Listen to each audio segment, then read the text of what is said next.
Today, you're going to learn about microphones.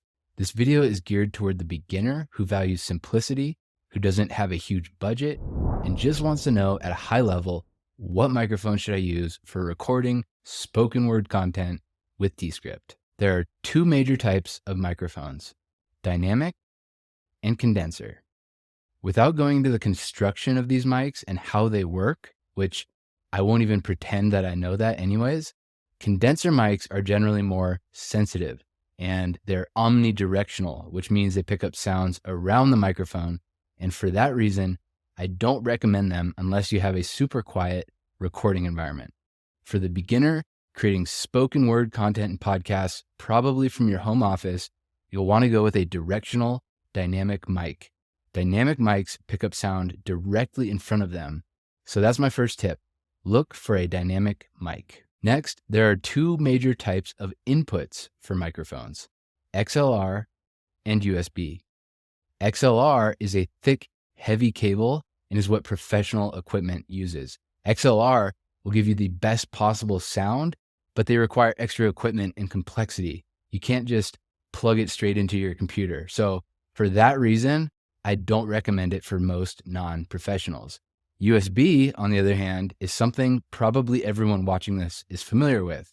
Whatever device you're on right now, be it a computer or tablet or phone, it probably has a USB input and is probably a USB Type-C, which looks like this.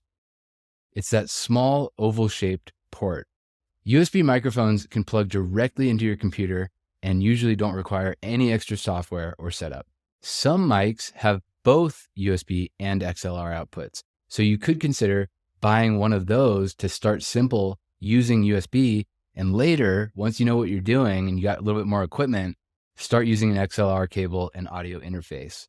Now, there are some microphones that are not recommended to be used with Descript at all. They are unsupported at the time of this recording. Here's a list from Descript's website with microphones that are not recommended for recording with Descript. And these aren't only microphones. You can see there's also cameras and then other devices and services. And under the audio, as of now, it's just AirPods, Crisp, and the Rode Podcaster USB mic. And to be clear, it's not that these mics won't work at all, but rather that they are known to cause issues. For example, delays where the audio and video get out of sync when you record with one of these devices. I'll leave a link to this page in the description so you can reference it yourself. Taking what we've learned today, that for most people, a dynamic mic with a USB input is going to be your simplest and best option. Here are three of the most popular options on the market today, starting with the most budget option. The first one is the Samson Q2U, which starts at $69 on Amazon. That's $69 in the US. This is the Rode PodMic USB, going for $199. Don't confuse this with the Rode Podcaster, which is one of the unsupported mics on Descript's list. And then at the higher end of popular USB dynamic mics, you have the Shure MB7 going for $249. All three of these options have USB plugins and XLR, so they can grow with you if you have the budget for a fancier setup down the road. If you found this useful, give the video a thumbs up.